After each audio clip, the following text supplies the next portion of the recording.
Welcome to the Landscaping Podcast. My name is Joel Barnett and I'm your host, and this is the 26th episode of the Instagram Live Q&As that we've done. This week's guest on the Monday release podcast is Daniel Althouse from Althouse Landscaping Designs.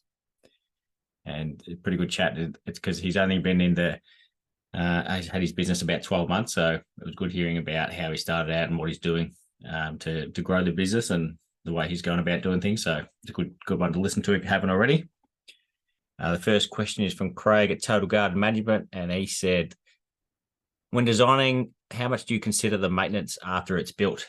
So there's a lot of questions I get in this podcast where they're sort of thought-provoking questions of doing things that I don't do enough, and this is probably another one of them. So there are times where I do think about the maintenance of a project.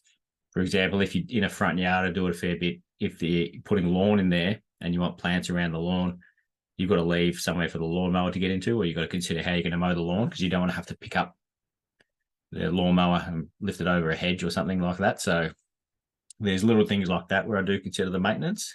But yeah, because I don't have a maintenance team or have enough experience in maintenance, I don't think of it as much as what a maintenance person would. So it was good talking to Cam from Camp Horticulture when he spoke about there was a hedge he was having to trim, and it was in between the pool and the hedge. There was only a 400 mm strip of concrete where the beam for the pool was, so it's not tall enough to put a ladder on there, so that makes it hard to trim that hedge when it gets to a certain height. I'll trim at the top of it. So there's things like that. So I don't put enough thought into it, but it's one of those things you continually improve on. And he also followed it up with saying, do you consult with the garden maintenance company on how things in design could improve? So again, not something we do, but that's definitely a good idea for myself and other people to do as well, just to talk to landscape maintenance people about how, like you could, if they work on one of your projects, you could ask them what could they do better, or what could I design better to make that easier to maintain. So that's one of the benefits of when companies do have the design and maintenance in the same team. You have that communication a lot quicker. But it's certainly something you can still do when you don't have the maintenance business as part of your business. Devolution Landscapes said, how much written detail should you put into the quote? Should all components be itemised? It's a great question, because it's a very important part, not only the inclusions that are included in the quote, but the exclusions. So it's a tricky one, because you want to put as much information in there as possible, but you can also get yourself in a bit of a pickle if you do that. But you want to have enough information so that not only you know that you've included everything, and so you cover yourself on what is included in the project, but you want the client to know what they're getting as well, so that there's no miscommunication about, I thought you were doing this, but you didn't do it, and that just makes it awkward. So you want to make sure you include as much as you can. In my quotes, I have it. I don't go into huge detail on what's included, but I'll have each item is priced separately. So there'll be excavation, lawn, garden beds, paving, fencing, a deck, pergola, that sort of thing. They're all got their own price. So yeah, some people don't include excavation because it's a hard one to quote on, because you never know what you're going to find or what the soil is like. But I include that, and I generally do okay with it. But yeah, you want to put a fair bit of detail in there, but you don't need to go to the extent of saying, how thick. Well, you could say how thick crushed rock bed's going to be, and how thick your concrete's going to be, and how thick the mortar bed, and go into that minute detail, but I don't think it's necessary. If you do things more than the minimum, it's not a bad thing to list that. Like if you're always doing 110 mm concrete slabs under your paving, you could list that you're doing that, because you're going to be more expensive than someone who's not doing it that thick. So if you're doing something better than what most other people are, then you want to list that within your quote, so that then the client knows why you might be a bit more expensive, at least they're getting a better product for the price, and not just paying extra so you can go on holidays to Bali. Next question is from Exotic Living Sydney. Do you use square meter rates when quoting, and find they're accurate due to site variables. So the only reason there are some things I do square meterage on, but I think it might just be garden beds because that's always pretty standard. I think I mentioned that a couple of weeks ago, but I don't do it with paving or anything else or decks. I do work it out at the end just out of curiosity. But I did used to have prices. So I had a price sheet on my hourly rate calculations on how I worked everything out. And on that, I had listed how much I would charge at the time for crazy paving and the concrete slab under paving and garden beds and lawn. And I did it I reckon I did it when I started. So it would have been, 14 years ago, possibly. But I had under paving for concrete was $66 a metre, and now I'm close to double that. The crazy paving, I think, was 130, and I think that included the concrete and labour. And now it'd be more than double, or way more than double for that. So that can be the tricky thing about you doing square meterage rates if you don't continually update them as the prices increase. And the other thing, like you mentioned, is the site variable. So, there's times where you can get, like if you're working in the backyard, you can drive around the back of the property and have vehicle at the back. And then you can, get vehicles direct on site. You might have the concrete truck and other trucks being able to get onto the actual property and tip things. But other times you have to wheelbarrow through a house or down the side of a house. So that's probably the main reason you shouldn't be doing square meterage rates on that sort of thing, because every site is so different. Like walking up and down a hill makes a massive difference compared to a flat block. The time of year you do it, in summer you're going to be going a lot faster because it's less likely to be rain and mud, whereas in winter you're going to take longer because there'll be a little bit of rain can turn everything into mud. So definitely don't do square meterage rates, but it's still not a bad thing to work out that, this price I worked out is this much per square meter. So then you get an idea on what your costs are. And then if for some reason you do it quite later on and it's really low, maybe you've missed something. So it's not a bad idea to do that. It's a quick question from the Snow Forest and saying, how did your curved step turn out the other night? What time did you finish? I left probably about 7 o'clock, I think it was. But I haven't been back since, so I've got to go back to sand it this week, give it a polish, but it was looking all right when I left. So fingers crossed it's still all good. But there was that one, but I'd poured that one a lot later than the rest of them. So the rest of them I'd finished already by that time. So I think there was 14 steps on that. So just a shroud finished concreting. So I wasn't doing burnished, otherwise I would have been there till 11. And Simon from the Planter Space asked a question late last week, which I didn't have time to add on, but he said, some landscapers have Cert 3 in landscaping, Cert 4 in horticulture, or no qualification at all. Do you consider those who have done the apprenticeship the only true landscapers? And is that the best pathway? And how would you structure the industry if you had a magic wand? So I've mentioned a couple of times that Sean McDonald is the best landscaper I know, and he's not qualified. So I obviously don't put a lot of weight into people who are qualified or not. And I've also employed a qualified landscaper for a very short time because he had no idea what he was doing, didn't know how to lay pavers at all, but he was qualified. So, and I've seen what they teach at TAFE. So I'm yet to find a benefit to having a qualification within landscaping. Experience is a billion times more important. I don't know so much about design because obviously I do designs and I'm not trained in it. So I'd be a bit hypocritical if I was saying that you need to do a design course before you can do designs.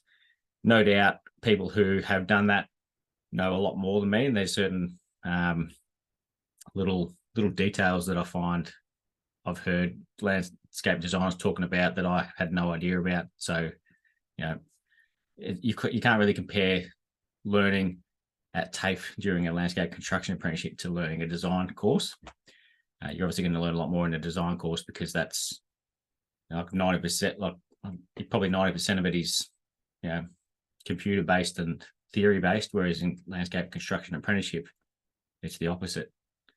It's probably 90% is actual construction rather than the theory-based. So, and there's like as Dan Knight said last week, his apprentices train on site.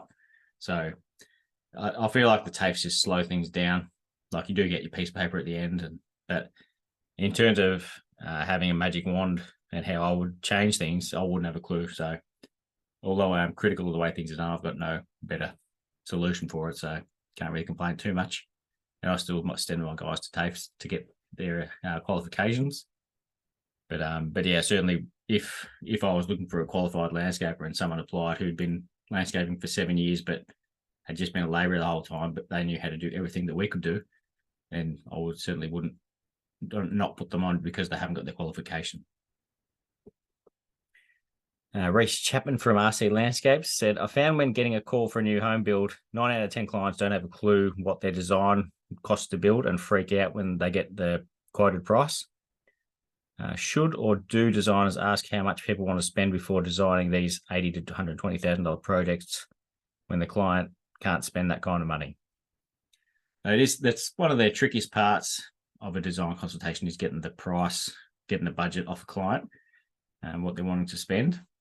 And I can certainly understand why, because some people have got no idea what they want to spend. It's not like they've allowed a certain dollar figure that they can spend. They just sort of want to get, they've usually got an idea of what they want to get. So, I want a pool and a pergola and paving here, grass here, garden beds, all this sort of stuff. They've got an idea of what they want, but they haven't put any thought into how much it would cost. And quite understandably, they've got no idea how much it would cost. Like, I'll look at a project and have no idea how much it would cost until I actually sit down and quote it as well. And I've been doing this job for nearly 20 years. So certainly understandable that people who haven't been doing it at all don't know what things cost. So there's the way we do our designs is we'll like ask if they've got a budget they want to stick to. And if they say, we want to spend $30,000 on our complete landscaping, I'll say, well, there's no point us doing a design because you're not going to get the value out of it. But if they've got a more realistic budget we can work to, then you can at least work to that. But we'll also include things that will go over the budget, because a lot of the time people have got, like, if they list a certain amount of things that they want, you want to include them all so that then they can pick and choose what they do want to include and what they don't want to include. Because if they, I said it a little while ago, we had a client who they wanted to spend $50,000 was their budget, they said, and it was around a pool, so that included the paving, the pool fencing, and everything. And they wanted pergola and all this other stuff as well. So I said, I actually laughed at the time, but that was because I thought they were joking, but they weren't. But then I ended up doing a quote with what they wanted, and it was $110,000, I think, and then they ended up going with that. So that's more than double what they said their budget was. But so it depends. Like that, their budget might be ideally what they want to spend, but their preference might be getting their wish list over meeting their budget wish list. So it's important to have an idea. It's a lot harder for designers who are only designers because they have no idea how much things cost to build. Because like I said before, I don't know what they cost to build until they actually sat down and worked it out.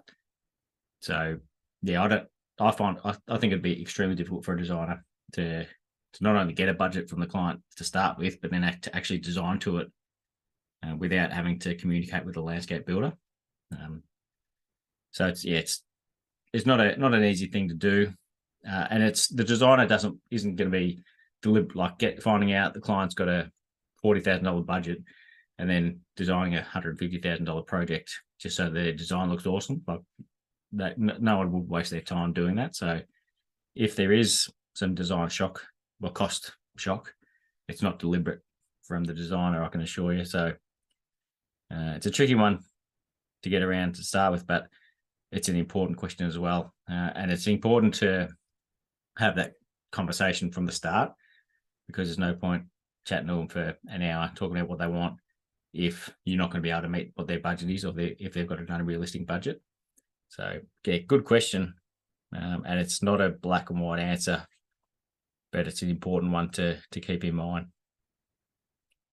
Weber Landscape said, any secrets to managing cash flow? I replied pretty quick to him saying that I'm the worst person to ask about tips for managing cash flow. I should be asking someone else that so I can get some advice on that, because I'm horrendous at it.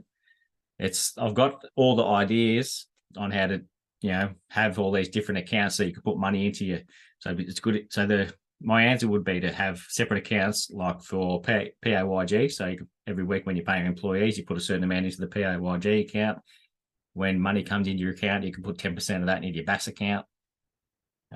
You can work out how much your work cover is going to be annually, and then every week or every month you can put money into a separate account for that, so that then when that time comes around, you've got money to pay for that, and you can do that for other expenses as well. So things that come along annually, you can work out how much it will cost weekly and just put that money aside every week. So that's how you can sort of take away those shocks when they come along for the bigger expenses items. And you can also do it with, if you've got accounts with suppliers, you can also put, like, let's say you spend, $1,000 at Bunnings on a day when you're going to pick up some stuff or get it delivered. You can have a separate account for accounts, and you can put $1,000 into that account. So you've got the money there for when you need to pay that account at the end of the month or 30 days after the end of the month. But if you need that cash for something else, you've got that, you can pull it out, to help with your cash flow. So even though you've got all these things, like you don't need to pay your work cover straight away, and you don't need to pay these accounts straight away, if you can put the money aside, then that helps with the cash flow later on, but it also stops your cash flow at the immediate time. So I reckon if I had a big sum of money, then I would be a lot, and I'd still be spending the same amount, but it would just make things so much easier, rather than having to come to the end of a month thinking, I've got so much money in the account, and then all of a sudden you pay all these bills, and then you're scratching around because you've got nothing else left. So, and another tip for it, I've found it difficult, is when you've got multiple jobs on at once, because I always seem to make the profit on the job at the end of the job. So I don't know if that's the way that I set up my payments, or what it is, or if that's just normal, whereas the profit seems to come at the end of the job. So if you've got multiple jobs on, you've got a lot of balls up in the air, spending on multiple projects. So that more jobs on at once makes it harder as well. So if you can do one, that's ideal. But then if something goes wrong with that one, you haven't got another job to go to. That's where you can get into strife that way as well. So there's pros and cons for both on having multiple jobs on, but it definitely doesn't help with cash flow. What else would there be? I reckon they're probably the main ones, I think. And probably invoicing often as well. So if you're doing contracts, rather than having milestone invoices when you get, rather than having them 15% or 20%, you can make them 5%. When you hit this, it's 5%, this is 5%. So they're not as big sums, but you don't have to do as much to get them. So for example, if the paving was one of your milestone invoices, rather than getting 25% when all the paving's done, you could do 5% when excavation's done, 5% when the under paving's done, 10% when the pavers are on site, another 5% when the paving's done, or something like that. So so it can be a bit annoying having to issue those invoices, but again, that's something that would help with cash flow. So then, so it's more of a steady incline of cash coming in, rather than a flat line, then a big spike and then straight back down again. So it's heaps of tips. So if anyone else has got any advice on helping cash flow, feel free to send me a message, and I'll share that next week. Next question is from Burrow-Linster, and he said, what are your thoughts on PVC Hampton style fencing, and do you think it's durable enough? So I haven't used it, but I have seen it a couple of times, never in person though, so not the best person to talk about it, but I reckon that it looks like it'll be a good product, but I think the colors are limited, and I don't know how you go painting it if there was a stain on there or something like that. I just reckon it looks like a good product, but it's kind of limited. So it's got a similar kind of feel about it, like the aluminium pool fencing, like the Bunnings black aluminium pool fencing. So it is what it is. I assume it's not crazy expensive, but you know what you're getting with it. And yeah, and I don't know what it's like in terms of sustainability. It's not using timber, so that's not ideal, and it's using PVC, so I don't know if it's recycled or what. So yeah, don't know enough about it to provide any value in an answer. But and I also don't know about the durability of it too. So don't know how, if it's like I suppose if you think about a 90 mil Stormy, if they're like that, it's going to probably be pretty solid. But I don't know how easy it is to damage or scratch and how you fix a scratch. But it's one to look out for. Green Room Landscape said, what are your pros and cons or preference to hiring a first full-time employee, apprentice or experienced? That is a great question. I had that same conversation with Bruce Winstanley when I was starting this second part of InStyle back in 2015. So basically, he said if he was doing it, he would put on a qualified person. But I went with the safer option and went with an apprentice. So it depends on what your goals are. If you're wanting to grow your business quicker, you'll put on a qualified person because you're going to be able to do that quicker. But you never know what you're going to get. And you've got to keep up with things a lot more because you're going to get through the work quicker, hopefully, if you put on a qualified person. Whereas if you put on an apprentice, it's a lot slower. You need to be there more often and sort of hold their hand. But you can train someone up to do things the way you want to get done. So as I was talking about before, when I put on the qualified landscaper who had no idea what he was doing, I wanted to put on a qualified person at that time, but I realized that they're going to be too hard to find someone who actually knows what to do and someone who can actually pave.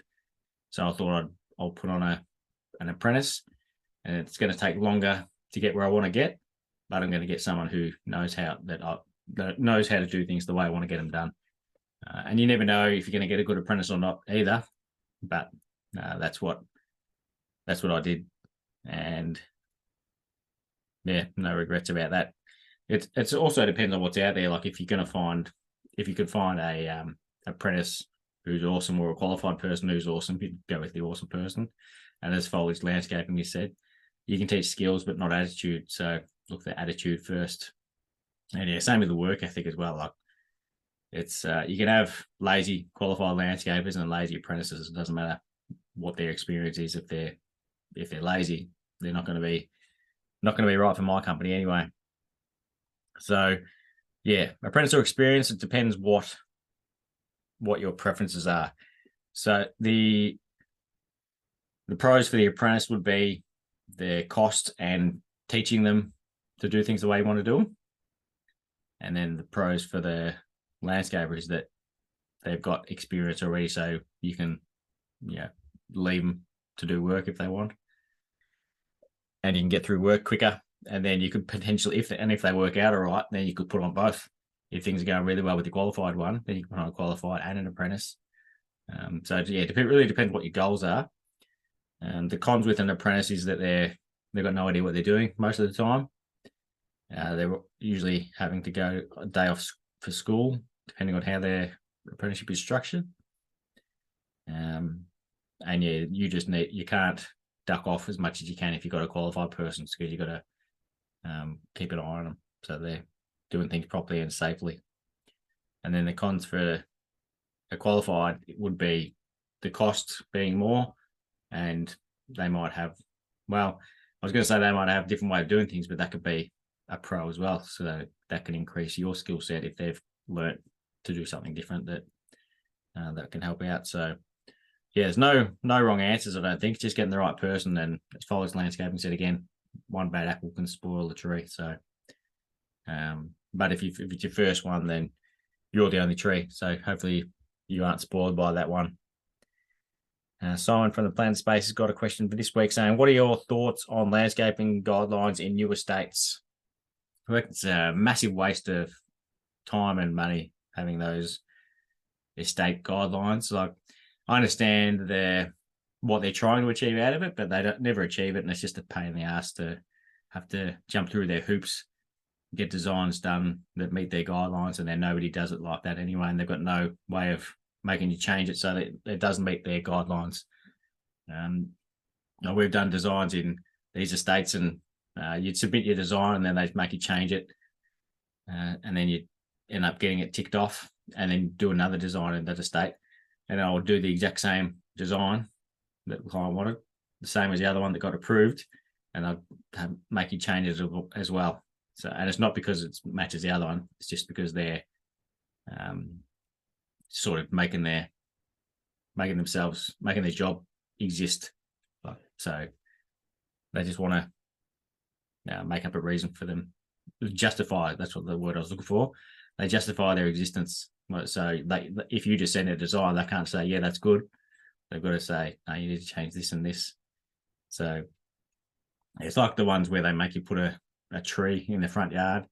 People just put in, like there's one in my street where you're supposed to put in a 2-meter tree, and they've put in a leptospermum copper glow. That's their 2-meter tree. So what's the point? Like that's not a tree, it's a shrub. So yeah, it's like if they were enforced so that they all look the same, I can understand why they'd be worthwhile doing.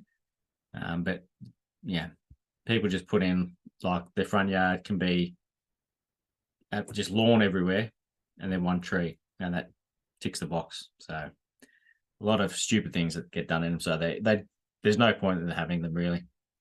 And they're a great idea if they're enforced properly, but they never are, and there's no way of doing it. So not a fan, as you might be able to tell. And the last question from the Life of Bow River said, what do you think about everyone putting out the same style, i.e. concrete steps? So I'd be a bit hypocritical if I criticize that, because I'll be doing some concrete steps at my place as well. But in terms of design, there's no real new ideas. Everyone just sort of tweaks existing stuff. Like concrete's been around, the steps have been around, people have been doing concrete steps. I remember at my school, there's concrete steps, and they were done probably in the 60s, I reckon they were made. So everything is just a slight variation of something else. There's no real new ideas in terms of the overall structure. It's just tweaking things to make them work better. But in terms of like everyone doing the same type of, shadow line concrete step, I understand that is a bit repetitive, but so is doing grass in the backyard. Like there's only certain things you can use. So I don't have a problem with it, because like things you'll see on Instagram, it doesn't mean you're seeing it. Like every house next to each other is the same. So there's a lot of places that are completely different. So the projects that do well on Instagram, that look awesome, they might all look similar, but that's not necessarily what's happening in the real world. And there's a lot of houses in the world and a lot of places that get landscaped, and they don't all look the same. So I understand where the question is coming from, because it's a bit of a trend doing the same type of stuff. But yeah, I don't have a problem with it, obviously. And I've had people say, like when I've done an Instagram post that people liked the look of whatever it was I did, they said, that looks awesome, I'm going to copy it. And I think it's awesome that they copy it. I'm not going to see it, so it doesn't bother me. It's not in my next door neighbor. So I think if someone likes something you've done, or if someone sees something that they think looks awesome, so they want it, I think that's great. So that's just the inspiration of it. So that is the last question for today, or for this evening. As I said at the start, out this week is Daniel Althouse from Althouse Landscape Design. Good fella. He's the first person who requested I wear a particular item of clothing. So you can tune into that if you want to see it. And we'll put out these questions again next week. And thank you very much for everyone who submitted one. And we'll see you next week.